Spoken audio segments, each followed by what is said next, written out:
ನಮಸ್ಕಾರ, ನಾನು ರಾಘವೇಂದ್ರ. ಗೆಳೆಯರೆ, ನಿಮ್ಮನ್ನು ಇವತ್ತು ನಾನು ಒಂದು ವಿಸ್ಮಯ ಲೋಕಕ್ಕೆ ಕರ್ಕೊಂಡು ಹೋಗ್ತಾ ಇದ್ದೀನಿ. KP ಪೂರ್ಣಚಂದ್ರ ತೇಜಸ್ವಿ ಅವರ ಹೆಸರನ್ನು ಕೇಳದೇ ಇರೋರು ಯಾರೂ ಇಲ್ಲ ಅಂತ ಅನಿಸುತ್ತೆ. ಹೀಗಾಗಿ ತೇಜಸ್ವಿ ಅವರ ಜೀವನ ಹೇಗಿತ್ತು, ಅವರ ವ್ಯಕ್ತಿತ್ವ ಹೇಗಿತ್ತು, ತೇಜಸ್ವಿ ಅವರು ಇವತ್ತಿಗೆ ಯಾಕೆ ಪ್ರಸ್ತುತ ಅಂತ ಅನ್ನಿಸ್ತಾರೆ ಅನ್ನೋ ಎಲ್ಲ ವಿಚಾರಗಳನ್ನು ಇದೊಂದು ವಿಸ್ಮಯ ಲೋಕ ನಿಮಗೆ ತಿಳಿಸ್ಕೊಡುತ್ತೆ. ಹಾಗಾದರೆ ಇನ್ಯಾಕೆ ತಡ, ನಾವು ಈ ತೇಜಸ್ವಿ ವಿಸ್ಮಯ ಲೋಕಕ್ಕೆ ಹೋಗೇ ಬಿಡೋಣ ಬನ್ನಿ.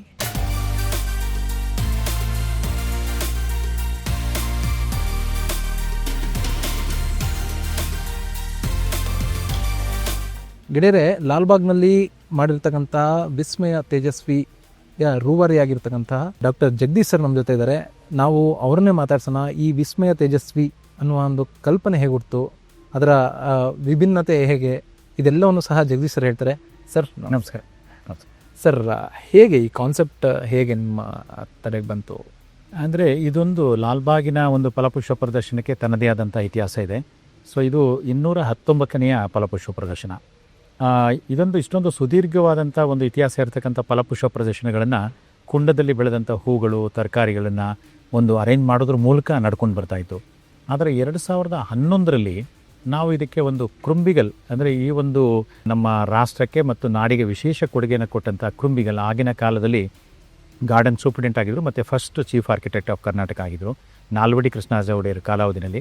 ಅವರ 150ನೇ ವರ್ಷದ ಜನ್ಮಾಚರಣೆಯನ್ನು, ಅವರ ಇಡೀ ಕೊಡುಗೆಗಳನ್ನು ಸ್ಮರಣೆ ಮಾಡುವಂಥ ಒಂದು ಉದ್ದೇಶದಿಂದ ಕೃಂಬಿಗಲ್ ಶೋ ಅಂಥೇಳಿ ಅವರು ಏನು ಜರ್ಮನಿಯಲ್ಲಿ ಅವರು ಹುಟ್ಟಿದ ಮನೆಯನ್ನು, ಗುಸ್ತಾವ್ನಲ್ಲಿ ಹುಟ್ಟಿದಂಥ ಮನೆಯನ್ನು ಸುಮಾರು 20 ಲಕ್ಷ ಹೂಗಳಿಂದ ಅಲಂಕರಿಸೋದ್ರ ಮೂಲಕ, ಆಮೇಲೆ ಇಡೀ ಅವರ ಕೊಡುಗೆಗಳನ್ನು ಇಲ್ಲಿ ಒಂದು ಸಾದರಪಡಿಸೋದ್ರ ಮೂಲಕ ಕೃಂಬಿಗಲ್ ಶೋ ಅಂತ ನಾವು ಮಾಡಿದ್ವಿ. ಅಲ್ಲಿಂದ ಈ ಒಂದು ಪರಿಕಲ್ಪನೆಯನ್ನು ಹುಟ್ಟಾಕಲಾಯಿತು. ಅಂದಿನಿಂದ ಇಂದಿನವರೆಗೆ ಸುಮಾರು 13 ಪರಿಕಲ್ಪನಾ ಪ್ರದರ್ಶನಗಳು ಕಂಡಿವೆ. ಅದರಲ್ಲಿ ತೇಜಸ್ವಿ ವಿಸ್ಮಯ ಕೂಡ 13ನೇ ಒಂದು ಫಲಪುಷ್ಪ ಪ್ರದರ್ಶನ ಆಗಿದೆ. ತೇಜಸ್ವಿ ವಿಸ್ಮಯ ಅಂತಂದರೆ ತೇಜಸ್ವಿಯ ಒಂದು ಅವರ ಇಡೀ ಜೀವಂತಿಕೆ ಇರತಕ್ಕಂಥ ಎಲ್ಲ ಕಲಾಸೃಷ್ಟಿಗಳಿರ್ಬೋದು. ಆಮೇಲೆ ತೇಜಸ್ವಿ ಹೆಸರು ಕೇಳಿದೇ ರೋಮಾಂಚನ ಆಗ್ತಕ್ಕಂಥದ್ದು. ಅದರ ಒಂದು ಕೌತುಕವನ್ನು ನಾವು ಖಂಡಿತ ನೋಡೋಣ ಸರ್. ತೇಜಸ್ವಿಯವರ ಇಷ್ಟವಾದಂಥ ಪ್ರಕೃತಿಯನ್ನೇ ನೀವು ಸೃಷ್ಟಿ ಮಾಡಿದ್ದೀರಾ. ಅದು ಸೊ ಹೇಗೆ ಸರ್ ಈ ಕಾನ್ಸೆಪ್ಟ್ ಹೇಗೆ? ಯಾಕೆಂದರೆ ತೇಜಸ್ವಿಯವರು ಏನು ಅವರು ಕಾಡು, ಬೆಟ್ಟ, ಅಲ್ಲಿರ್ತಕ್ಕಂಥ ಗಿಡ ಮರಗಳು, ಪ್ರಾಣಿ, ಪಕ್ಷಿ, ಕೀಟ, ಸೊ ಬಹುಶಃ ಅವುಗಳನ್ನು ನಾವು ಬಿಟ್ಟು ತೇಜಸ್ವಿಯನ್ನು ನೋಡ್ಲಿಕ್ಕೆ ಸಾಧ್ಯ ಇಲ್ಲ. ಸೊ ಇವೆಲ್ಲವೂ ಕೂಡ ಒಂದು ರೀತಿ ತೇಜಸ್ವಿ ಮತ್ತು ಈ ಪರಿಸರ ಎರಡೂ ಕೂಡ ಒಂದೇ ನಾಣ್ಯದ ಎರಡು ಮುಖಗಳಿದ್ದಾಗೆ. ಹಾಗಾಗಿ ತೇಜಸ್ವಿ ಏನು ಇಡೀ ಅವರ ಜೀವಮಾನವನ್ನು ಮೂಡಿಗೆರೆಯ ನಿರುತ್ತರದಲ್ಲಿ ಕಳೆದ್ರೋ, ಅಲ್ಲಿನ ಒಂದು ಕಾಡಂಚಿನ ಅವರ ಇಡೀ ಒಂದು ಅರಣ್ಯ ರಾಶಿಯ ನಡುವೆ ಇಡೀ ಒಂದು ಜೀವಂತಿಕೆಯನ್ನು ಕಂಡುಕೊಳ್ಳಿಕ್ಕೆ ಅವರು ಹೇಗೆ ಕಾಡನ್ನು ಹೊಕ್ಕಿ ನಮಗೆ ಒಂದು ವಿಸ್ಮಯವನ್ನು ಈ ಜಗತ್ತಿಗೆ ತೋರಿಸ್ಕೊಟ್ರೋ, ಅದಕ್ಕೆ ಒಂದು ಜೀವಂತಿಕೆಯನ್ನು ತರಬೇಕು ಅಂತಕ್ಕಂಥ ಉದ್ದೇಶದಿಂದ ಸೊ ಗಾಜನ ಮನೆಯ ಕೇಂದ್ರ ಭಾಗದಲ್ಲಿ ಒಂದು ಬೆಟ್ಟದ ಪ್ರತಿರೂಪವನ್ನು ತಂದಿದ್ದೀವಿ. ಅಲ್ಲಿರ್ತಕ್ಕಂಥ ಜಲಪಾತ ಇರ್ಬೋದು, ಹಸಿರುಮಯವಾದಂಥ ಗಿಡಗಳಿರ್ಬೋದು, ಪ್ರಾಣಿ, ಪಕ್ಷಿ, ಕೀಟಗಳು, ಮತ್ತು ಓತಿಕ್ಯಾತ ಕೂಡ ನಾವಲ್ಲಿ ಇಡೋದ್ರಲ್ಲಿ ಮರೆದಿಲ್ಲ. ಮತ್ತು ವಿಶೇಷವಾಗಿ ಆ ತಪ್ಪಲಿನಲ್ಲಿ ಒಂದು ಪುಷ್ಪ ಪ್ರತಿರೂಪವಾಗಿ ಏನು ಮೂಡಿ ಬಂದಿರತಕ್ಕಂಥ ನಿರುತ್ತರದಲ್ಲಿರ್ತಕ್ಕಂಥ ಚಿತ್ರಕೂಟದಲ್ಲಿರ್ತಕ್ಕಂಥ ಅವರ ಮನೆಯ ಮಾದರಿ, ಮುಂದೆ ಕುಳಿತಿರ್ತಕ್ಕಂಥ ತೇಜಸ್ವಿ ಮತ್ತು ರಾಜೇಶ್ವರಿಯವರು. ಸೊ ಹೀಗೆ ಈ ಪರಿಕಲ್ಪನೆ ಒಂದು ಮೂಲ ಕೇಂದ್ರ ಆಗಿದೆ ಸರ್. ಸಾಕಷ್ಟು ಹೂಗಳನ್ನು ಬಳಸಿದ್ದೀರಿ. ಇದರ ಪ್ರಿಪ್ರೇಷನ್ ಹೇಗೆ ನಡೆಯುತ್ತೆ ಸರ್? ಇಲ್ಲಿ ನಮಗೆ ಕಾಣದಲ್ಲೇ ಇರುವಂಥ ಒಂದಿಷ್ಟು ಹೂಗಳನ್ನು ನಾವು ನೋಡ್ತಾ ಇದ್ದೀವಿ. ಸೊ ಇಷ್ಟೆಲ್ಲವನ್ನು ನೀವು ತಯಾರಿ ಮಾಡ್ಕೊಳ್ಬೇಕಾದ್ರೆ ಇದರ ಹಿಂದೆ ಎಷ್ಟು ದಿನಗಳ ಪರಿಶ್ರಮ ಇರುತ್ತೆ? ಇದೆಲ್ಲ ಹೇಗೆ ಸಾಧ್ಯ ಆಗುತ್ತೆ? ಅಂದರೆ ನೋಡಿ, ಈಗ ನಾವು ಫಲಪುಷ್ಪ ಪ್ರದರ್ಶನವನ್ನು ಈಗ ಜನವರಿ 14ರಿಂದ 26ವರೆಗೆ 13 ದಿವಸಗಳ ಕಾಲ ನಾವು ಆಯೋಜನೆ ಮಾಡಬೇಕು ಅಂತಂದರೆ, ಈಗ ನೋಡಿ ಎಲ್ಲ ಗಿಡಗಳು ಕೂಡ ಒಂದೇ ಸಾರಿ ಹೂ ಬರಲ್ಲ. ಅಂದರೆ ಒಂದು ಗಿಡಕ್ಕೆ 5 ತಿಂಗಳ ಕಾಲಾವಧಿ ಬೇಕಾಗ್ತದೆ ಹೂ ಬಿಡಲಿಕ್ಕೆ, ಇನ್ನೊಂದು ಗಿಡಕ್ಕೆ 4 ತಿಂಗಳು, 3 ತಿಂಗಳು, 2 ತಿಂಗಳು, ಹೀಗೆ ತನ್ನದೇ ಆದಂಥ ಒಂದು ಜೀವಿತಾವಧಿ ಇದೆ. ಅದು ಹೂವನ್ನು ಕಚ್ಚಲಿಕ್ಕೆ, ಕಾಯಿನ ಕಚ್ಚಲಿಕ್ಕೆ ಮತ್ತು ಹೂ ಬರಲಿಕ್ಕೆ. ನಾವು ಏನಂದರೆ ಈ ಒಂದು ಅವಧಿ 13 ದಿವಸದಲ್ಲಿ ಇಲ್ಲಿರ್ತಕ್ಕಂಥ ಸುಮಾರು 110 ಜಾತಿಗೂ ಹೆಚ್ಚು ವೈವಿಧ್ಯಮಯವಾದ ಎಲ್ಲ ಹೂಗಳು ಒಂದೇ ಬಾರಿಗೆ ಹೂ ಬರಬೇಕು ಅಂತಂದರೆ ಇದನ್ನು ವೈಜ್ಞಾನಿಕವಾಗಿ ಅದರ ಒಂದು ಒಟ್ಟಾರೆ ಹೂ ಬಿಡುವ ಕಾಲವನ್ನು ಒಂದು ಕ್ಯಾಲ್ಕುಲೇಟ್ ಮಾಡಿ, ಅದಕ್ಕೆ ತಕ್ಕಂತೆ ಒಂದು ಬೀಜವನ್ನು ಬಿತ್ತಿ ಸಸಿಗಳನ್ನು ಮಾಡಿ ಅದನ್ನು ನಿರ್ವಹಣೆ ಮಾಡಿ ಎಲ್ಲ ಹೂಗಳು ಒಂದೇ ಬಾರಿ ಹೂ ಬರೋ ರೀತಿ ಇದು ವೈಜ್ಞಾನಿಕವಾಗಿ ನಾವು ಒಂದು ಪ್ರಿಪ್ರೇಷನ್ಸನ್ನು ಸ್ಟಾರ್ಟ್ ಮಾಡ್ತೀವಿ. ಇದು ಈಗ ಒಂದು ಶೋಗೆ ನಾವು ಇವತ್ತಿಷ್ಟು ಸುಂದರವಾಗಿ ನೋಡ್ಲಿಕ್ಕೆ ಸಾಧ್ಯ ಅಂತಂದರೆ ಇದರ ಹಿಂದೆ 5ರಿಂದ 5.5 ತಿಂಗಳ ಕಾಲದ ಒಂದು ಇಂದಿನ ಪ್ರಿಪ್ರೇಷನ್ಸ್ ಇರುತ್ತೆ. ಸೊ ಹಾಗಾಗಿ ನಮ್ಮ ನುರಿತ ತೋಟಗಾರರು ಅದನ್ನೆಲ್ಲವನ್ನು ವೈಜ್ಞಾನಿಕವಾಗಿ ಇಟ್ಕೊಂಡು ಅದು ಕರೆಕ್ಟಾಗಿ ಆ ಒಂದು ಟೈಮ್ ಟೇಬಲ್ ಪ್ರಕಾರ ಸೋಯಿಂಗ್ಸನ್ನು ಮಾಡಿ ಆ ಗಿಡಗಳನ್ನ ಸಿದ್ಧತೆ ಮಾಡ್ಕೊಳ್ತಾರೆ. ಅದರ ಜೊತೆಗೆ ಪ್ರತಿ ಬಾರಿ ನಮ್ಮಲ್ಲಿ ಏನು ನಮ್ಮ ಒಂದು ತೋಟಗಾರಿಕೆ ಇಲಾಖೆಯ ಗಿರಿಧಾಮಗಳಿರ್ಬೋದು, ಸಸ್ಯ ತೋಟಗಳಿರ್ಬೋದು, ಉದ್ಯಾನವನಗಳಿರ್ಬೋದು, ಅಲ್ಲಿ ಬೆಳೆದಂಥ ಎಲ್ಲ ಹೂಗಿಡಗಳ ಜೊತೆಗೆ ವಿಶೇಷವಾಗಿ ನಾವು ಕರ್ನಾಟಕ ಮತ್ತು ಕರ್ನಾಟಕದ ಹೊರತುಪಡಿಸಿ 4-5 ರಾಜ್ಯಗಳಿಂದ ಈ ಗಿಡಗಳನ್ನು ಹೂಗಳನ್ನು ತರ್ತೀವಿ. ತಮಿಳುನಾಡು, ಕರ್ನಾಟಕದ ಕೆಲವು ಭಾಗಗಳು, ಮಹಾರಾಷ್ಟ್ರ, ಆಮೇಲೆ ಪುಣೆ, ಆಮೇಲೆ ಈ ಕಡೆ ನಮ್ಮ ನಾರ್ತ್ ಈಸ್ಟು ಎಲ್ಲ ಭಾಗಗಳಿಂದನೂ ಕೂಡ ಹೂಗಳು ಬರ್ತವೆ. ಸಾಕಷ್ಟು ವಿಶೇಷವಾಗಿರುವಂತ ಈಗ ನೋಡಿ, ಇದು ಖಂಡಿತ ಇದು ನೋಡಿ, ಸೇವಂತಿಗೆಗಳಲ್ಲಿ ಸಾಮಾನ್ಯವಾಗಿ ನಾವು ಹಿಂದೆ ನೋಡ್ತಾ ಇದ್ದಿದ್ದು ಸಣ್ಣ ಗಾತ್ರದ ಸೇವಂತಿಗೆ, ಮಧ್ಯದಲ್ಲಿ ರೇ ಫ್ಲವರ್ಸು ಅಂತ ಈ ತರ ಬರ್ತಾ ಇತ್ತು. ಆದ್ರೆ ಇವತ್ತು ಇದು ಸೇವಂತಿಗೆ ಅಂತಂದ್ರೆ ಬಹುಶಃ ಈ ಕಡು ಒಂದು ಹಸಿರಿನಿಂದ ಕೂಡಿರ್ತಕ್ಕಂಥದ್ದನ್ನು ಇಮ್ಯಾಜಿನೇ ಮಾಡ್ಲಿಕ್ಕಾಗಲ್ಲ. ಇದೇನಾಗ್ತದೆ, ಸಾಕಷ್ಟು ನಮಗೆ ಹಾಲೆಂಡು ಬೇರೆ ಬೇರೆ ದೇಶಗಳಲ್ಲಿ ಇದ್ರ ಬಗ್ಗೆ ಸಾಕಷ್ಟು ವೈಜ್ಞಾನಿಕವಾದಂಥ ಒಂದು ಅಧ್ಯಯನ ಮಾಡಿ ವಿಜ್ಞಾನಿಗಳು ಈಗ ಹೊಸ ಹೊಸ ತಳಿಗಳನ್ನು ಕಂಡುಹಿಡಿತಾ ಇದ್ದಾರೆ. ಅದು ನಮ್ಮ ಪ್ರತಿಷ್ಠಿತ ಸಸ್ಯಾಗಾರಗಳ ಮೂಲಕ ನಮ್ಮ ರಾಜ್ಯಕ್ಕೂ ಬರುತ್ತೆ. ಇಲ್ಲಿನ ಸಸ್ಯಾಗಾರಗಳು ಇದನ್ನ ಬಹಳ ದೊಡ್ಡ ಮಟ್ಟದಲ್ಲಿ ಒಂದು ಉತ್ಪಾದನೆ ಮಾಡ್ತಕ್ಕಂಥ ಕ್ರಮವನ್ನು ತೆಗೆದುಕೊಂಡಿದ್ದಾರೆ. ಹಾಗಾಗಿ ಪ್ರತಿ ಬಾರಿ ನಾವೇನ್ ಮಾಡ್ತೀವಿ, ಹೊಸ ಹೊಸ ತಳಿಗಳನ್ನ, ಹೊಸ ಹೊಸ ಹೂವಿನ ವಿಧಗಳನ್ನ ಇಲ್ಲಿ ಪರಿಚಯ ಮಾಡ್ತಾ ಹೋಗ್ತೀವಿ. ಈಗ ಇಲ್ಲಿ ನೋಡ್ತಾ ಇರ್ಬೋದು ನೀವು, ಇದು ಆಕ್ಚುಲಿ ಕ್ಯಾಲಾ ಲಿಲಿ, ಅತ್ಯಂತ ಆಕರ್ಷಕವಾಗಿರ್ತಕ್ಕಂಥ ಹೂ. ಇದರಲ್ಲಿ ಸುಮಾರು 7ರಿಂದ 8 ವರ್ಣಗಳನ್ನ ನಾವು ನೋಡ್ಬೋದು. ಸೊ ಹೀಗೆ ಪ್ರತಿ ಪ್ರದರ್ಶನಕ್ಕೂ ಕೂಡ ಏನು ನಾವು ನೋಡ್ತಾ ಇದ್ವಿ, ಹಿಂದಿನ ಬಾರಿ ಪ್ರೇಕ್ಷಕರು ನೋಡಿರೋದ್ರ ಜೊತೆಗೆ ಒಂದು ಹೊಸ ಹೊಸ ವಿಧವಾದಂಥ ಹೂಗಳನ್ನು ಕೂಡ ಪರಿಚಯ ಮಾಡ್ತಕ್ಕಂಥದ್ದು ಈ ಒಂದು ಫಲಪುಷ್ಪ ಪ್ರದರ್ಶನದ ಒಂದು ಭಾಗ ಆಗಿದೆ ಸರ್. ಸರ್ ಹೆಂಗೆ ಅಂದರೆ ಇವಾಗ ನೀವು ಈ ಫಲಪುಷ್ಪ ಪ್ರದರ್ಶನಗಳಲ್ಲಿ ತೇಜಸ್ವಿ ಅವರನ್ನೇ ಯಾಕೆ ತರಬೇಕು ಅಂತ ಅನ್ನಿಸ್ತು? ಈ ಬಾರಿ ಸಾಕಷ್ಟು ಬೇರೆ ಬೇರೆಯವರೆಲ್ಲ ಇರ್ತಾರೆ, ಆದರೆ ತೇಜಸ್ವಿ ಅವರೇ ಯಾಕೆ ಪ್ರಸ್ತುತ ಅಂತ ಅನ್ನಿಸ್ತು? ತೇಜಸ್ವಿ ಅವ್ರನ್ನೇ ಯಾಕೆ ಅದನ್ನು ತಗೊಂಬಂದ್ರೆ? ಸೊ ಈಗ ನೋಡಿ, ನಾವು ಆ್ಯಕ್ಚುಲಿ ಒಂದು ಪರಿಕಲ್ಪನೆಯನ್ನು ಆಯ್ಕೆ ಮಾಡ್ತಕ್ಕಂಥ ಸಂದರ್ಭದಲ್ಲಿ ಸಾಕಷ್ಟು ಒಂದು 100ರಿಂದ 150 ಪರಿಕಲ್ಪನೆಗಳಿಗೆ ವಿಷಯವನ್ನು ಸಂಗ್ರಹಿಸಿ ಅದನ್ನು ಸರ್ಕಾರಕ್ಕೆ ಕಳಿಸ್ಕೊಡ್ತೀವಿ. ಮಾನ್ಯ ತೋಟಗಾರಿಕೆ ಸಚಿವರ ಹಂತದಲ್ಲಿ ಇದರ ಬಗ್ಗೆ ಪರಾಮರ್ಶೆ ಚರ್ಚೆಯಾಗಿ ಸರ್ಕಾರ ಇದನ್ನು ಅಂತಿಮಗೊಳಿಸಿ ನಮಗೆ ಕಳಿಸುತ್ತೆ. ಬಹುಶಃ ತೇಜಸ್ವಿ ಅತ್ಯಂತ ಸೃಜನಶೀಲ ಬರಹಗಾರರ ಜೊತೆಗೆ ಚಿಂತಕರು, ಮತ್ತು ಭಾಳಷ್ಟು ಸೃಜನಶೀಲ ಚಟುವಟಿಕೆಗಳನ್ನು ಮೈಗೂಡಿಸ್ಕೊಳ್ಳೋದ್ರ ಮೂಲಕ ಬಹುಶಃ ಎಲ್ಲ ಸ್ತರದ ಜನರನ್ನು ತನ್ನ ಹತ್ರ ಆಕರ್ಷಿಸ್ತಕ್ಕಂಥ ಒಬ್ಬ ಮಹಾನ್ ಲೇಖಕ ಅಂತ ಅನಿಸುತ್ತೆ. ಹಾಗಾಗಿ ಬಹುಶಃ ತೇಜಸ್ವಿಯ ಒಂದು ಆ ಆಕರ್ಷಣೆ ಇದೆಯಲ್ಲ, ಅದು ಬಹುಶಃ ಇವತ್ತು ನಾವು ಈ ಒಂದು ಕಾರ್ಯಕ್ರಮವನ್ನು ಮಾಡಲಿಕ್ಕೆ ಸಾಧ್ಯ ಆಗಿದೆ.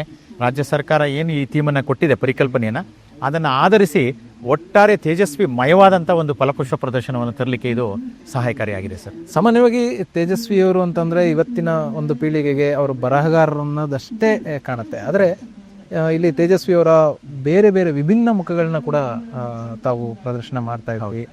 ಸೊ ಇಲ್ಲಿರುವಂತಹ ಒಂದಷ್ಟು ಏನು ವ್ಯಕ್ತಿ ಚಿತ್ರಗಳಾಗಿರ್ಬೋದು, ಅಥವಾ ಈ ಒಂದು ತೇಜಸ್ವಿಯವರ ಕ್ಯಾರಿಕೇಚರ್ಸ್ ಅಂತ ಏನು ಹೇಳ್ತಿದ್ವಿ, ಸೊ ಅದು ಇಷ್ಟೊಂದು ಜೀವಂತಿಕೆಯನ್ನು ಹೆಂಗೆ ಅವರು ಮಾಡಲಿಕ್ಕೆ ಸಾಧ್ಯ? ಇದು ನೋಡಿ, ನಾವು ಆ್ಯಕ್ಚುಲಿ ಒಂದು ತೇಜಸ್ವಿಯವರ ಒಂದು ವಿಚಾರಧಾರೆಗಳನ್ನ ಇಟ್ಕೊಂಡು ಅವರ ಕುಟುಂಬಸ್ಥರು, ಮತ್ತು ತೇಜಸ್ವಿ ಪ್ರತಿಷ್ಠಾನ, ಮತ್ತು ರಾಷ್ಟ್ರಕವಿ ಕುವೆಂಪು ಪ್ರತಿಷ್ಠಾನದ ಸದಸ್ಯರುಗಳು, ಮತ್ತು ತೇಜಸ್ವಿ ಅವರಿಗೆ ಜೊತೆ ಒಡನಾಡಿದಂಥ ಹಲವಾರು ಗೆಳೆಯರ ಜೊತೆ ನಾವು ಭಾಳ ಸುದೀರ್ಘವಾದಂಥ ಚರ್ಚೆನ ಮಾಡಿದ್ವಿ. ಆಮೇಲೆ ಅವರ ಸಾಹಿತ್ಯದ ಒಂದು ಒಟ್ಟಾರೆ ಸಾರವನ್ನು ಇಟ್ಕೊಂಡು ತೇಜಸ್ವಿ ಏಕೆಂದರೆ ಅವರ ಹಾಸ್ಯ, ಆಮೇಲೆ ಅವರ ಪರಿಸರ ಮತ್ತು ಪ್ರಾಣಿ ಪಕ್ಷಿಗಳ ಒಳಗಿನ ನಂಟೇನಿತ್ತಲ್ಲ, ಅದು ಅಂಥವೆಲ್ಲವನ್ನು ಕೂಡ ಹೆಕ್ಕಿ ತೆಗೆದು ತೇಜಸ್ವಿಯ ಬಹುಮುಖ ಪ್ರತಿಭೆಯನ್ನು ಹೇಗೆ ತೋರಿಸ್ಬೋದು ಅಂದಾಗ, ಈಗ ವ್ಯಂಗ್ಯ ಚಿತ್ರಕಾರರಾದಂಥ ನಮ್ಮ ಆ್ಯಕ್ಚುಲಿ ಹಲವಾರು ಏನು ತೇಜಸ್ವಿ ಅವರಿಗೆ ಸಮಕಾಲೀನರಾಗಿದ್ದಂಥವ್ರನ್ನ ಕರೆಸಿ, ತೇಜಸ್ವಿಯವರು ಹಲವಾರು ಬಗೆಯ ಸೃಜನಶೀಲ ಚಟುವಟಿಕೆ ಹೊಂದಿದ್ದವರು, ಆ ಎಲ್ಲ ಚಟುವಟಿಕೆಯನ್ನು ಒಂದೇ ಒಂದು ಇದರೊಳಗೆ ಹೇಗೆ ತೋರಿಸ್ಬೇಕು ಅಂತಂದಾಗ ಅವರ ಒಂದು ಸ್ಮೃತಿ ಪಟಲದಿಂದ ಅವರ ಒಂದು ಏನು ಆರ್ಟಿಸ್ಟಿಕ್ ವೇನಲ್ಲಿ ಅವರೊಂದು ಚಿತ್ರ ಕೊಟ್ಟರು. ಅದನ್ನು 3D ಮಾಡ್ತಕ್ಕಂಥದ್ದು ನಿಜಕ್ಕೂ ಸವಾಲಾಗಿತ್ತು. ಮತ್ತೆ ನಾವು ಸಾಕಷ್ಟು ಜನ ಕಲಾವಿದರ ಜೊತೆ ಅದನ್ನು ಸುದೀರ್ಘವಾಗಿ ಚರ್ಚೆ ಮಾಡಿ, ಈಗ ತೇಜಸ್ವಿ ಅವರನ್ನು ನೇರವಾಗಿ ತೋರಿಸಿದ್ರೆ ಅದು ಅಟ್ರಾಕ್ಷನ್ ಇರಲ್ಲ. ಸೊ ಈಗ ವ್ಯಂಗ್ಯ ಚಿತ್ರದ ಮೂಲಕ ಒಂದು ಕ್ಯಾರಿಕೇಚರ್ ಮುಖಾಂತರ ತೋರಿಸಿದ್ರೆ ಬಹುಶಃ ತೇಜಸ್ವಿ ಅವರ ತಮಾಷೆ, ಆ ಒಂದು ಹೋಗ್ತಿದ್ದಂಥ ಆಳ, ಪರಿಸರದ ಜೊತೆ ಬೆಳೀತಾ ಇದ್ದಂಥ ಒಂದು ಇದಿದೆಯಲ್ಲ, ಅದೆಲ್ಲಕ್ಕೂ ಕೂಡ ತುಂಬ ಚೆನ್ನಾಗಿ ಬರುತ್ತೆ ಅಂತ ಹೇಳಿ, ಸೊ ಈ ರೀತಿಯ ಒಂದು ಪ್ರತಿಕೃತಿಗಳನ್ನು, ಕ್ಯಾರಿಕೇಚರ್ಗಳನ್ನ ಮಾಡಬೇಕು ಅಂತಕ್ಕಂಥ ಮನಸ್ಸು ಅನಿಸ್ತು. ಆಮೇಲೆ ಸೂಕ್ತವಾದಂಥ ಕಲಾವಿದರನ್ನ ಇಟ್ಕೊಂಡು ಈ ರೀತಿಯ ಹಲವಾರು ಕ್ಯಾರಿಕೇಚರ್ಸ್ನ ನಾವು ಮಾಡಿದ್ದೇವೆ ಸರ್ ಇಲ್ಲಿ. ಹಾಗೆ ಸಾಕಷ್ಟು ಕಡೆಗಳಲ್ಲಿ ತೇಜಸ್ವಿ ಅವರಿಗೆ ಸಂಬಂಧಪಟ್ಟಂತಹ ಸಾಕಷ್ಟು ಇನ್ಫಾರ್ಮೇಷನ್ಗಳನ್ನ ಕೂಡ ಹೌದು ಡಿಸ್ಪ್ಲೇ ಮಾಡ್ತಾ ಇದ್ದೀರಿ. ಇದು ಹೇಗೆ ಅಂದರೆ ಬರೀ ಕ್ಯಾರಿಕೇಚರ್ಗಳನ್ನೇ ಇಟ್ಕೊಳ್ಳೋದಲ್ಲದೆ ಅವರ ಸಂಬಂಧ, ವ್ಯಕ್ತಿತ್ವವನ್ನೆಲ್ಲವನ್ನೂ ಕೂಡ ಪರಿಚಯ ಮಾಡ್ಕೊಳ್ಳುವಂಥ ಒಂದು ಐಡಿಯಾ ಕೂಡ ಹೇಗೆ ಅದು? ಅಂದರೆ ನಾವು ಈಗ KP ಪೂರ್ಣಚಂದ್ರ ತೇಜಸ್ವಿ ಅವರ ಒಂದು ಪರಿಕಲ್ಪನಾ ಆಧಾರಿತ ಫಲಪುಷ್ಪ ಪ್ರದರ್ಶನ ಆಗಿರೋದ್ರಿಂದ ನಾವೇನು ಮಾಡಿದ್ವಿ ಅಂದರೆ 2011ರಲ್ಲಿ ಏನು ಈ ಒಂದು ಪರಿಕಲ್ಪನೆಯನ್ನು ಹುಟ್ಟು ಹಾಕಿದ್ವಿ, ತದನಂತರ ಇಲ್ಲಿಗೆ ಸಂದರ್ಶನ ಮಾಡ್ತಕ್ಕಂಥ ಪ್ರದರ್ಶಕರಿಗೆ ಸಂಪೂರ್ಣವಾಗಿ ತೇಜಸ್ವಿಯವರ ಒಂದು ಪರಿಚಯ ಆಗಬೇಕು. ಸೊ ಅವರ ಒಂದು ಬಾಲ್ಯದಿಂದ ಹಿಡಿದು ಅವರ ಒಂದು ಪ್ರಾರಂಭಿಕ ವಿದ್ಯಾರ್ಥಿ ಜೀವನ, ಆಮೇಲೆ ಅವರು ವಿದ್ಯಾರ್ಥಿ ದೆಸೆಯಲ್ಲಿ ಮಾಡಿದಂಥ ಕಾರ್ಯಗಳು ಮತ್ತು ನಂತರದ ಅವರ ಕೃಷಿ ಚಟುವಟಿಕೆ ಇರ್ಬೋದು, ಅಂದರೆ ಕೃಷಿ ಸಾಹಿತ್ಯ ಇರ್ಬೋದು, ಅವರ ಹಲವಾರು ಸಮಾಜಮುಖಿ ಕಾರ್ಯಕ್ರಮಗಳಿರ್ಬೋದು, ಮತ್ತು ವಿಶೇಷವಾಗಿ ಅವರಲ್ಲಿದ್ದಂಥ ನಾನು ಈಗಾಗಲೇ ಹೇಳಿದಾಗೆ ಸೃಜನಶೀಲ ಚಟುವಟಿಕೆಗಳಿರ್ಬೋದು. ಆಮೇಲೆ ಒಟ್ಟಾರೆ ಅವರ ಸಾಹಿತ್ಯ ಕೃಷಿಯಿಂದ ಇವತ್ತು 54ಕ್ಕೂ ಹೆಚ್ಚು ಅಮೂಲ್ಯವಾದಂಥ ಕೃತಿಗಳು ಬಂದಿದೆ. ಅಂಥವು ಭಾಳಷ್ಟು ಕಾದಂಬರಿಗಳು, ಕರ್ವಾಲೋ ಕಾದಂಬರಿ 90ಕ್ಕೂ ಹೆಚ್ಚು ಬಾರಿ ಪ್ರಕಟ ಆಗಿದೆ. ಹಾಗಾಗಿ ಸಾಕಷ್ಟು ಜನ ಅವರ ಏನೋ ಒಂದು ಸಾಹಿತ್ಯವನ್ನು ಒಪ್ಕೊಂಡಿರ್ತಕ್ಕಂಥ ಈ ಒಂದು ಸಂದರ್ಭದಲ್ಲಿ ತೇಜಸ್ವಿ ಅವರ ಬಗ್ಗೆ ಒಂದು ಸಮಗ್ರವಾದ ಮಾಹಿತಿಯನ್ನು ಕೊಡಬೇಕು. ಒಂದು ರೌಂಡು ನಮ್ಮ ಇಡೀ ಒಂದು ಗಾಜಿನ ಮನೆಯ ಸುತ್ತಳತೆಯಲ್ಲಿ ಬಂದರೆ ಇಡೀ ತೇಜಸ್ವಿಯ ಸಂಪೂರ್ಣವಾದಂಥ ಒಂದು ದರ್ಶನ ಆಗಬೇಕು ಅಂತಕ್ಕಂಥ ನಿಟ್ಟಿನಲ್ಲಿ ಅವರ ಇಡೀ ಬದುಕಿನ ಚಿತ್ರಣವನ್ನು ತರ್ತಕ್ಕಂಥ ಪ್ರಯತ್ನ ಮಾಡಿದ್ವಿ. ಹಾಗಾಗಿ ಇವತ್ತೇನು ನಾವು ನೋಡ್ತಾ ಇದ್ದೀವಿ, ಗಾಜಿನ ಮನೆಯ ಪರಿಧಿನಲ್ಲಿ ಸುಮಾರು 4x8 ಅಡಿ ಒಂದು ಮಾಹಿತಿ ಫಲಕಗಳು ಸಚಿತ್ರ ಸಂಪುಟದ ಜೊತೆಯಾಗಿ ಅದನ್ನು ಕನ್ನಡ ಮತ್ತು ಆಂಗ್ಲ ಭಾಷೆಯಲ್ಲಿ ಸಂಪೂರ್ಣವಾಗಿ ನಾವು ವಿತರಣೆ ಮಾಡ್ತಾ ಇದ್ವಿ. ಮತ್ತು ಈ ಮಾಹಿತಿಗಳು ಒಂದು ಸ್ಕ್ಯಾನ್ ಮುಖಾಂತರ ಸರ್ವರಿಗೂ ಕೂಡ ಸಿಗ್ತಕ್ಕಂಥ ಒಂದು ವ್ಯವಸ್ಥೆನೂ ಕೂಡ ನಾವೀಗ ಕಲ್ಪಿಸಿದ್ದೀವಿ ಸರ್. ಹಾಗೆಯೇ ನೀವು ಇದನ್ನು ಪರಿಕಲ್ಪನೆ ಮಾಡ್ಕೊಳ್ತೀರಾ, ಗೌರ್ಮೆಂಟಿಂದ ಒಪ್ಪಿಗೆ ಸಿಗುತ್ತೆ, ಅದೆಲ್ಲ ಆದ ನಂತರ ನಿಮಗೆ ಒಂದು ವ್ಯಕ್ತಿತ್ವವನ್ನು ಕಟ್ಕೊಳ್ಳಿಕ್ಕೆ ಸಾಕಷ್ಟು ಜನರ ಅವಶ್ಯಕತೆ ಕೂಡ ಬೀಳುತ್ತೆ. ಸೊ ಅದನ್ನೆಲ್ಲ ಹೇಗೆ ಸರ್ ನೀವು ಆ ರಿಸೋರ್ಸ್ನೆಲ್ಲ ಹೆಂಗೆ ಸಾಮಾನ್ಯವಾಗಿ ಒಂದು ಪರಿಕಲ್ಪನೆ ಅಂತೇಳಿ ಸರ್ಕಾರ ಆಯ್ಕೆ ಮಾಡಿಕೊಟ್ಮೇಲೆ ಸೊ ನಾವು ಅವ್ರ ಬಗ್ಗೆ ಇರತಕ್ಕಂಥ ಸಾಹಿತ್ಯ, ಅವ್ರು ಬರೆದಿರ್ತಕ್ಕಂಥ ಸಾಹಿತ್ಯ, ಅವರ ಒಡನಾಡಿಗಳು, ಅವರ ಕುಟುಂಬಸ್ಥರು, ಮತ್ತು ಅವರಿಗೆ ಅಸೋಸಿಯೇಷನ್ ಆಗಿರ್ತಕ್ಕಂಥ ಭಾಳಷ್ಟು ಸಂಘ ಸಂಸ್ಥೆಗಳಿದ್ರೆ ಅಂಥದ್ದು, ಮತ್ತು ಅವರು ಎಲ್ಲಿ ಬದುಕಿ ಬಾಳಿದ್ದಾರೆ, ಅವರು ಎಲ್ಲೆಲ್ಲಿ ಕಾರ್ಯನಿರ್ವಹಿಸಿದ್ದಾರೆ, ಅವರ ಒಂದು ಸಂಬಂಧಪಟ್ಟಂಥ ಒಂದು ಹೆಜ್ಜೆ ಗುರುತುಗಳು ಎಲ್ಲೆಲ್ಲಿದೆ ಅಂಥ ಸ್ಪಾಟ್ಗಳಿಗೆ ಹೋಗಿ ಅದನ್ನು ನಾವು ಭಾಳ ಆಳವಾಗಿ ಒಂದು ತಂಡ ಇದೆ ನಮ್ಮಲ್ಲಿ. ಒಂದು ಸಾಹಿತ್ಯಿಕವಾಗಿ ಇರ್ಬೋದು, ಕಲಾವಿದರು ಇರ್ಬೋದು, ಮತ್ತು ಬೇರೆ ಬೇರೆ ದೃಷ್ಟಿಕೋನದಲ್ಲಿ ನೋಡ್ತಕ್ಕಂಥ ಒಂದು ವಿಶೇಷವಾದ ತಂಡವನ್ನು ಇಟ್ಕೊಂಡು ನಾವು ಅಲ್ಲಿಗೆ ಹೋಗಿ ಆಳವಾಗಿ ಅದನ್ನು ಅಧ್ಯಯನ ಮಾಡಿ ಅದೆಲ್ಲವನ್ನು ದಾಖಲಿಸ್ಕೊಂಡು ಮತ್ತೆ ಇಲ್ಲಿ ಒಂದು ಸೀರೀಸ್ ಆಫ್ ಒಂದು ಸಭೆಗಳು, ಚರ್ಚೆಗಳು, ಸಂವಾದಗಳನ್ನ ಮಾಡ್ತೀವಿ. ಅಂತಿಮವಾಗಿ ಒಂದು ಪರಿಕಲ್ಪನೆ, ಈಗ ಗಾಜನ ಮನೆ ಈಗ ಒಂದು ಇದರ ಒಂದು ಸುತ್ತಳತೆ ಮತ್ತು ಇದರ ಒಂದು ಏನು ಒಟ್ಟಾರೆ ವಿಸ್ತೀರ್ಣ ನಮಗೆ ಗೊತ್ತು. ಯಾವ್ಯಾವ ಸ್ಥಳದಲ್ಲಿ ತೇಜಸ್ವಿ ಅವ್ರನ್ನ ಪ್ರಮುಖವಾಗಿ ಅವ್ರ ಬಗ್ಗೆ ತೋರಿಸ್ಬೇಕಾದಂಥ ಒಂದು ವಿಷಯಗಳು ಏನು ಅಂತಕ್ಕಂಥದ್ದನ್ನು ಗಮನದಲ್ಲಿ ಇಟ್ಕೊಳ್ತೀವಿ. ಸೊ ಯಾವ್ಯಾವ ಭಾಗದಲ್ಲಿ ಯಾವ್ಯಾವ ವಿಷಯ ಬಂದರೆ ಒಳ್ಳೆಯದು ಅದನ್ನು ನಾವು ಆರ್ಟಿಸ್ಟಿಕ್ ವೇನಲ್ಲಿ, ಯಾಕೆಂದರೆ ಈಗ ನಾನೀಗ ಕೇಳಿದಾಗ ವ್ಯಂಗ್ಯ ಚಿತ್ರಕಾರರು ಒಂದು ಚಿತ್ರ ಬರ್ಕೊಡ್ತಾರೆ, ಆದರೆ ಅದನ್ನು 3D ಮಾಡಬೇಕು ಅಂದರೆ ನಮಗೆ ಕಲಾವಿದರ ಸಹಕಾರ ಬೇಕು. ಸೊ 10 ಜನ ಕಲಾವಿದರನ್ನ ಕರೆಸಿ ಅದನ್ನು ಹೇಗೆ ಬಹಳ ಒಂದು ಪರಿಣಾಮಕಾರಿಯಾಗಿ ಜನರಿಗೆ ಮುಟ್ಟಿಸ್ಬೋದು ಅಂತಕ್ಕಂಥ ನಿಟ್ಟಿನಲ್ಲಿ ನಾವು ಒಂದು ಡಿಸ್ಕಷನ್ ಮಾಡ್ತೀವಿ. ಅವರಿಂದ ಸಾಕಷ್ಟು 3D ರೂಪದ ಇದನ್ನು ತೊಗೊಂಡು ಯಾರು ಪರಿಣಾಮಕಾರಿಗೆ ಮಾಡಬಲ್ಲರು ಔಟ್ ಆಫ್ ದಿ ಟೋಟಲ್ ನಾವೇನು ಕರಿತೀವಿ ಅದನ್ನು ಆಯ್ಕೆ ಮಾಡ್ತೀವಿ. ಮತ್ತು ಅದ್ರ ಜೊತೆಗೆ ಈ ಒಟ್ಟಾರೆ ಒಂದು ಫಲಪುಷ್ಪ ಪ್ರದರ್ಶನಕ್ಕೆ ಜೀವಂತಿಕೆಯನ್ನು ತುಂಬಬೇಕು ಅಂತಂದರೆ ಏನೆಲ್ಲ ವಿಶೇಷತೆಗಳನ್ನು ಆ್ಯಡ್ ಮಾಡಬೇಕು. ಈಗ ಹೂಗಳಲ್ಲಿ ಇರ್ತಕ್ಕಂಥ ವಿಧಗಳಿರ್ಬೋದು. ಈಗ ಇಲ್ಲಿ ತಾವು ನೋಡ್ತಾ ಇರುವಾಗೆ ಇದು ಸಿಂಬಿಡಿಯಂ ಆರ್ಕಿಡ್ ಅಂತೇಳಿ, ಇದು ನಾವು ಡಾರ್ಜಿಲಿಂಗಿಂದ ತಂದಿರತಕ್ಕಂಥ ಒಂದು ವಿಶೇಷವಾದಂಥ ಆರ್ಕಿಡ್ ಪ್ರಭೇದ. ಸೊ ಈ ಒಂದು ಆರ್ಕಿಡ್ ಅತ್ಯಂತ ಹೆಚ್ಚಿನ ಒಂದು ಏನು ಭಾಳಷ್ಟು ದೊಡ್ಡ ಹೈಯೆಸ್ಟ್ ಎಲಿವೇಶನಲ್ಲಿ ಬರ್ತಕ್ಕಂಥದ್ದು. ಹಾಗಾಗಿ ಅಂಥ ಒಂದು ವಿಶೇಷ ಬಗೆ ನಾವು ಇಲ್ಲಿ ಪರಿಚಯ ಮಾಡ್ತಕ್ಕಂಥದ್ದು ಕೂಡ ಒಂದು ಹೊಸ ಪ್ರಯತ್ನ. ಸೊ ಹೂಗಳಲ್ಲಿ ಹೊಸ ಬಗೆಗಳನ್ನು ತರ್ತಕ್ಕಂಥದ್ದು ಮತ್ತು ಇಲ್ಲಿರ್ತಕ್ಕಂಥ ಪರಿಕಲ್ಪನೆಯಲ್ಲೂ ಕೂಡ ಒಂದು ನೈಜತೆ ಮತ್ತು ಒಂದು ಹೊಸ ಜೀವಂತಿಕೆಯನ್ನು ತರ್ತಕ್ಕಂಥದ್ದು. ಸೊ ಈ ನಿಟ್ಟಿನಲ್ಲಿ ಹಲವಾರು ಬಾರಿ ಚರ್ಚೆ ಮಾಡಿ ಅದನ್ನು ಅಂತಿಮವಾಗಿ ನಾವು ಒಂದು ರೂಪುರೇಷವನ್ನು ಕೊಡೋದ್ರ ಮೂಲಕ ಈ ಪ್ರದರ್ಶನಕ್ಕೆ ನಾವು ಒಂದು ಅಣಿಯನ್ನು ತೀರಿಸೋದು. ಹಾಗೆಯೇ ನಾವು ನೋಡಲಿಕ್ಕೆ ತುಂಬ ಸುಂದರವಾಗಿ ಕಾಣುತ್ತೆ, ತುಂಬ ಚೆನ್ನಾಗಿದೆ, ಇಲ್ಲಿರುವಂಥ ಎಲ್ಲ ವ್ಯವಸ್ಥೆಗಳು ತುಂಬ ಚೆನ್ನಾಗಿವೆ ಅಂತ ಅನಿಸುತ್ತೆ.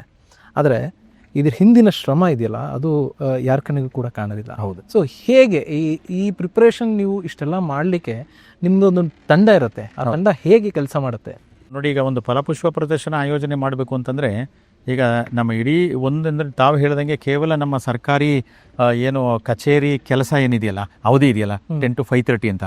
ಸೊ ಆ ಅವಧಿನಲ್ಲಿ ಖಂಡಿತ ಆಗಲ್ಲ, ನಮಗೆ ರಜಾ ದಿನಗಳಿರಲ್ಲ ಮತ್ತು ಯಾವುದೇ ಒಂದು ದಿನದಲ್ಲಿ ಸಮಯ ಅಂತಿಲ್ಲ. ಫಲಪುಷ್ಪ ಪ್ರದರ್ಶನ ಪ್ರಾರಂಭ ಆಯಿತು ಅಂತಂದರೆ ನಾವು ರಾಜ್ಯದ ಉದ್ದಗಲಕ್ಕೂ ಕೂಡ ಸಸ್ಯಾಗಾರಿಗಳಿಗೆ ಭೇಟಿ ಮಾಡಬೇಕು, ಮತ್ತು ಈ ಒಂದು ಥೀಮನ್ನು ಏನು ನಾವು ಸೆಲೆಕ್ಟ್ ಮಾಡ್ತೀವಿ ಆ ಒಂದು ಸ್ಥಳಗಳಿಗೆ ಭೇಟಿ ಮಾಡಬೇಕು, ಅದೆಲ್ಲ ಒಂದು ಭಾಗ ಆಗುತ್ತೆ. ಮತ್ತು ಅದಾದ ನಂತರ ಎಲ್ಲೆಲ್ಲಿ ಹೊಸ ಹೂಗಳನ್ನ ತರ್ಬೋದು ಅಂತಾರಾಜ್ಯ ಮಟ್ಟದಲ್ಲಿ ಅದ್ರ ಬಗ್ಗೆ ಸಾಕಷ್ಟು ಚರ್ಚೆ ನಡೆಯುತ್ತೆ. ಮತ್ತು ಈ ಒಂದು ಪರ್ಟಿಕ್ಯುಲರ್ ಒಂದು ಕಾನ್ಸೆಪ್ಟಿಗೆ ಸಂಬಂಧಪಟ್ಟಂಗೆ ಏನೆಲ್ಲ ಹೊಸ್ತನ ತರಬೇಕು, ಆಗ ಸಾಹಿತಿಗಳಿರ್ಬೋದು, ಮತ್ತು ಈ ಕಡೆ ಒಂದು ಆರ್ಟಿಸ್ಟ್ ಇರ್ಬೋದು, ತೋಟಗಾರಿಕೆ ತಜ್ಞರಿರ್ಬೋದು, ಎಲ್ಲರ ಜೊತೆನೂ ಚರ್ಚೆ ಮಾಡಿ ಸಾಕಷ್ಟು ನಮ್ಮ ಸಂವಾದಗಳನ್ನ ಮಾಡಿ ಅದಕ್ಕೆ ಒಂದು ಅಂತಿಮ ಒಂದು ಟಚ್ಚನ್ನು ಕೊಡ್ತಕ್ಕಂಥ ಕೆಲಸವನ್ನು ನಾವು ತೆಗೆದುಕೊಳ್ತೀವಿ ಸರ್. ಇಲ್ಲಿ ಸಾಕಷ್ಟು ಗಮನ ಸೆಳೆಯೋದು ಅಂತಂದರೆ ಸಿರಿಧಾನ್ಯಗಳಲ್ಲಿ ಇರುವಂತಹ ಪುಚ್ಚಂತ್ರಿಯವರು. ಈ ಕಾನ್ಸೆಪ್ಟ್ ಹೇಗೆ ಸರ್, ಹೇಗಿರುವಂಥ ಇದು ನಾವೇನು ಅಂದ್ಕೊಂಡ್ವಿ ಅಂತಂದರೆ ತೇಜಸ್ವಿ ಅವರನ್ನ ಏನೆಲ್ಲ ರೀತಿ ಜನರಿಗೆ ತೋರಿಸ್ಬೋದು ಅಂತ. ಈಗ ಆ ಕಡೆ ನೋಡಿದಾಗ ಒಂದು ಥ್ರೆಡ್ ಆರ್ಟು, ಭಾಳಷ್ಟು ಪರಿಣಿತರಿದ್ದಾರೆ. ಬಲೂನ್ನಲ್ಲಿ ಒಂದು ಮುಖದ ಮಾದರಿ ಮಾಡ್ತಕ್ಕಂಥವ್ರು ಇದ್ದಾರೆ. ಹಲವಾರು ಕಲಾವಿದರು ಅವ್ರದ್ದೇ ಆದಂಥ ಒಂದು ಚಾಕಚಕ್ಯತೆಯಿಂದ ಅದನ್ನು ಒಂದು ಕಲೆಯನ್ನು ಹೊಂದಿರ್ತಾರೆ. ಅದಕ್ಕೆ ನಾವೇನು ಮಾಡಿದ್ವಿ, ಆ ಕಡೆ ಥ್ರೆಡ್ ಆರ್ಟ್ನಲ್ಲಿ ತೇಜಸ್ವಿಯವರ ಮುಖಭಾವವನ್ನು ತಂದಿದ್ದೇವೆ.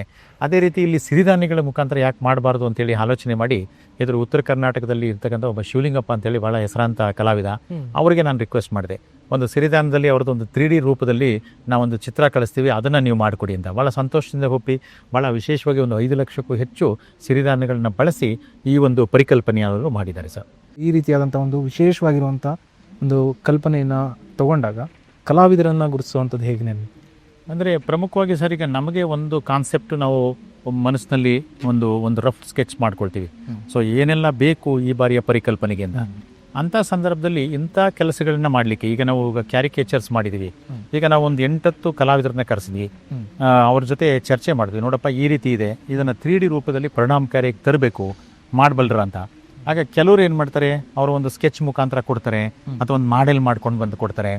ಅವರ ಒಂದು ಎಕ್ಸ್ಪರ್ಟೈಸು, ಪರಿಣಿತಿ, ಅವ್ರ ಇನ್ವಾಲ್ವ್ಮೆಂಟು ಎಲ್ಲವನ್ನೂ ನೋಡಿ ಯಾರು ಬೆಸ್ಟ್ ಮಾಡ್ತಾರೆ ಅವ್ರಿಗೊಂದು ಅವಕಾಶ ಕೊಡ್ತೀವಿ. ಆಗ ಕೆಲವು ಸಾರಿ ಪ್ರಾರಂಭಿಕವಾಗಿ ಮಾಡಿದಂಥವನು ಬಹುಶಃ ಭಾಳ ಪರಿಣಾಮಕಾರಿಯಾಗಿ ಮಾಡದೇ ಇರ್ತಕ್ಕಂಥವನು 2ನೇ ಬಾರಿಗೆ ಸರಿ ಹೋಗ್ತಾನೆ. ಸೊ ಹಾಗಾಗಿ ಈ ಫಲಪುಷ್ಪ ಪ್ರದರ್ಶನದ ಮೂಲಕ ನೂರಾರು ಕಲಾವಿದರಿಗೆ ಒಂದು ಹೊಸ ಜೀವನ ಸಿಕ್ಕಿದೆ. ಅವರು ಅದರಲ್ಲಿ ಇನ್ನೂ ಹೆಚ್ಚು ಸೀರಿಯಸ್ ಆಗಿ ತೊಡಗಿಸ್ಕೊಂಡು ಅದನ್ನು ಹೆಚ್ಚು ಭಾಳ ಪರಿಣಾಮಕಾರಿಯಾಗಿ ಸುಂದರವಾಗಿ ಮಾಡ್ತಕ್ಕಂಥ ಒಂದು ಕಲಾ ಶ್ರೀಮಂತಿಕೆಯನ್ನು ಕಲ್ತ್ಕೊಂಡಿದ್ದಾರೆ. ಅದ್ರ ಮುಖಾಂತರ ಅವ್ರಿಗೆ ಮತ್ತೆ ಅಂಥವ್ರನ್ನ ನಾವು ಕರೆಸ್ತೀವಿ. ಹೊಸ ಆರ್ಟಿಸ್ಟ್ಗಳನ್ನು ಕೂಡ ಹುಡುಕಿ ಕೊಡ್ತಕ್ಕಂಥ ಕೆಲಸವನ್ನು ಕೂಡ ನಾವು ಮಾಡ್ತೀವಿ ಸರ್. ಹಾಗೆಯೇ ಇಲ್ಲಿರುವಂಥ ಒಂದಷ್ಟು ಹೂಗಳೇನಿದ್ದಾವೆ, ನಾನು ಆಗಲೇ ಮಾತಾಡಿದಾಗ ಇಲ್ಲಿರುವಂಥ ಹೂಗಳನ್ನ ನೀವು ಬೇರೆ ಬೇರೆ ಕಡೆಯಿಂದ ತರಿಸ್ತೀವಿ. ಈ ಹೂಗಳ ಪರಿಚಯ ಕೂಡ ಜನಕ್ಕೆ ಆಗ್ತದೆ. ಹೌದು. ಸೊ ಇದರಿಂದ ಏನಾದರೂ ನಮ್ಮ ಕರ್ನಾಟಕದಲ್ಲಿ ಇನ್ನೊಂದಷ್ಟು ಹೂಗಳನ್ನು ಬೆಳೆಯುವಂಥ ಇದರಲ್ಲಿ ಆ ಥರದ್ದು ಏನಾದರೂ ನೀವು ಕಂಡುಕೊಂಡಿದ್ದೀರಾ? ಪ್ರತಿ ವರ್ಷ ನೀವು ಫಲಪುಷ್ಪ ಪ್ರದರ್ಶನಗಳನ್ನ ಮಾಡಿದಂಥ ಸಂದರ್ಭದಲ್ಲಿ ಈ ರೀತಿಯಾದಂಥ ಒಂದೇನಾದ್ರು ಪಾಸಿಟಿವ್ ವೇ ಏನಾದ್ರು ನಿಮಗೆ ಕಂಡಿದೆ? ಇಲ್ಲ, ಖಂಡಿತ. ಯಾಕೆಂದರೆ ಈಗ ನೋಡಿ, ಇಲ್ಲಿ ನೋಡ್ತಾ ಇದ್ದೀವಿ, ಈಗ ನಾವು ಆರ್ಕಿಡ್ಸ್ ಇದೆ. ಈಗ ಆರ್ಕಿಡ್ಸಲ್ಲಿ ಭಾಳಷ್ಟು ಬಗೆ ಇದೆ. ಈಗ ನಾವು ಸಿಂಬಿಡಿಯಂ ಆರ್ಕಿಡ್ಸ್ ಮಾಡಿದಾಗ ಭಾಳಷ್ಟು ನಮ್ಮ ಈಗ ಆ್ಯಕ್ಚುಲಿ ನಮ್ಮ ಕೋಸ್ಟಲ್ ರೀಸನ್ಸು ಮತ್ತು ಹೈ ಆಲ್ಟಿಟ್ಯೂಡ್ನಲ್ಲಿರ್ತಕ್ಕಂಥ ಭಾಳಷ್ಟು ಜನ ನಮ್ಮ ಪ್ರದರ್ಶನಕ್ಕೆ ಬಂದಾಗ ಈ ಸಿಂಬಿಡಿಯಂ ಅಂತಕ್ಕಂಥ ಬಗೆ ಅವ್ರಿಗೆ ಗೊತ್ತಿರಲಿಲ್ಲ. ಆ್ಯಕ್ಚುಲಿ ನಾರ್ತ್ ಈಸ್ಟ್ಗೆ ಹೋದರೆ ನಿಮಗೆ ಅಲ್ಲಿ ಸಿಕ್ಕಿಮು, ಮಿಜೋರಾಮು ಅಂಥ ಕಡೆ ಅಂಥ ಒಂದು ವೆರೈಟಿಗಳು ನೋಡ್ಬೋದು. ಅದನ್ನು ನಾವು ನಾನು ಇಲ್ಲಿಗೆ ತೊಗೊಂಡು 10 ವರ್ಷದಿಂದ ನಾನು ಆ್ಯಕ್ಚುಲಿ ಅದನ್ನು ಪರಿಚಯ ಮಾಡಿದೆ. ನಂತರ ನಮ್ಮ ಊಟಿ ಗಿರಿಧಾಮಕ್ಕೆ ನಾವು ಅಲ್ಲಿ ತೊಗೊಂಡೋಗಿ ಹಾಕಿದ್ವಿ. ಇಲ್ಲಿಗೆ ಬಂದಂಥ ಭಾಳಷ್ಟು ಜನ ವೀಕ್ಷಕರು, ಸರ್ ಇದೆಲ್ಲಿ ಸಿಗುತ್ತೆ, ನಾವು ಬೆಳಿಬೋದಾ ಅಂತ ಕೇಳ್ತಾರೆ. ಆದರೆ ಇದು ಇಲ್ಲಿ ಬರಲ್ಲ, ಇಂಥ ವಾತಾವರಣದಲ್ಲಿ ಬರುತ್ತೆ ಅಂದಾಗ ಈಗ ಚಿಕ್ಕಮಂಗ್ಳೂರು, ಕೊಡಗು ಆ ಕಡೆ ಭಾಗಕ್ಕೆ ಬಹಳಷ್ಟು ಜನ ನಮ್ಮಿಂದ ಒಂದು ಇದನ್ನ ತಗೊಂಡು ಎಲ್ಲಿ ಸೋರ್ಸ್ ಸಿಗುತ್ತೆ ಅಂತ ತಗೊಂಡು ಹೋಗಿದ್ದಾರೆ. ಸೊ ಒಂದು ಹೊಸ ಗಿಡಗಳ ಪರಿಚಯ ಕೂಡ ಆಗ್ತದೆ. ಆಮೇಲೆ ಸೇವಂತಿಗೆ, ಇಲ್ಲಿ ತಾವು ನೋಡ್ತಾ ಇದ್ದೀರಿ, ಸುಮಾರು 10ಕ್ಕೂ ಹೆಚ್ಚು ವೈವಿಧ್ಯಮಯವಾದಂಥ ಸೇವಂತಿಗೆ ಹೂಗಳನ್ನ ನಾವು ಇಲ್ಲಿ ನೋಡ್ಬೋದು. ಅಂಥ ಹೂಗಳು ಸಾಕಷ್ಟು ಪ್ರತಿಷ್ಠಿತ ಸಸ್ಯಗಾರಗಳು ಇವತ್ತು ತಂದು ಇದನ್ನು ಮಾರಾಟ ಮಾಡ್ತಕ್ಕಂಥ ವ್ಯವಸ್ಥೆನ ನಾವೇನು ಮಾಡಿದ್ದೀವಿ, ಈ ಒಂದು ಗಾಜಿನ ಮನೆಯ ಅನತಿ ದೂರದಲ್ಲಿ ಸಸ್ಯಾಗಾರಗಳನ್ನು ಕೂಡ ಸ್ಥಾಪನೆ ಮಾಡಿದ್ದೀವಿ.